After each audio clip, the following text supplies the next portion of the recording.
So friends મેં બધાએ શાકભાજી ઝીણા ઝીણા કટિંગ કરી લીધા હતા અને આપણે બનાવશું સૂજીના અપમ. તો સૂજીને મેં પલાળવા મૂકી દીધી હતી અને અહીંયા બની ગયા છે મારા અપમ. તો સો ફ્રેન્ડ્સ, હેલો એવરીવન, કેમ છો બધાએ મજામાં? તો આપણે બનાવશું અપમ. તો સ્વાગત છે મારા કિચનમાં. તો જો બધાએ શાકભાજી મેં કટિંગ કરી લીધા છે. કોબી, ગાજર, મરચાં લાલ અને ધાણા બધું મિક્સ કરી દીધું છે. આપણે એમાં નાખશું હવે સૂજી. તો બધા શાકભાજી મારા મિક્સ થઈ ગયા છે. એમાં સૂજી નાખશું. તો આપણે 3 કપ આપણે સૂજી નાખ્યા છે. તો 3 કપ સૂજી નખાઈ જાય પછી આપણે એમાં બધું આપણે મિક્સ કરીશું. સ્વાદ પ્રમાણે મીઠું નાખ્યું છે. તો સ્વાદ પ્રમાણે મીઠું નાખી અને મેં એને છાશથી પલાળ્યું હતું. તો છાશ નાખી દીધી છે અને બધું મેં મિક્સ કરી દીધું છે.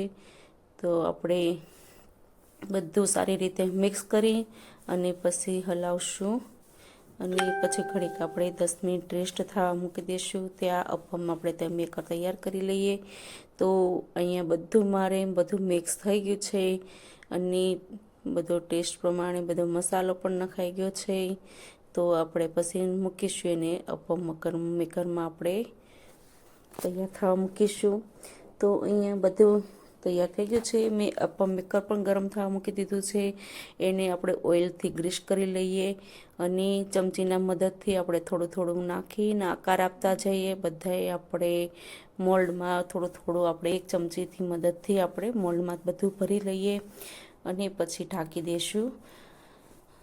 અને આપણે જો કેવા મસ્ત મજાના અપમ બની ગયા છે. તો એને આપણે 10 મિનિટ માટે જ આપણે ઢાંકીને મૂકી દઈશું અને પછી તૈયાર થઈ જશે મારા અપમ. જો મસ્ત તૈયાર થઈ ગયા છે અપમ અને ઓછા તેલમાં અને સારી રીતે બને એવો નાસ્તો તૈયાર થયો છે.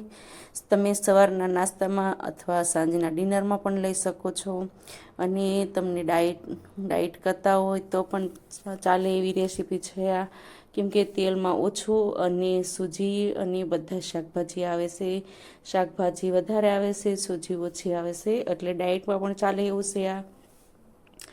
અને કેવા મસ્ત ફૂલીને થયા છે અપમ.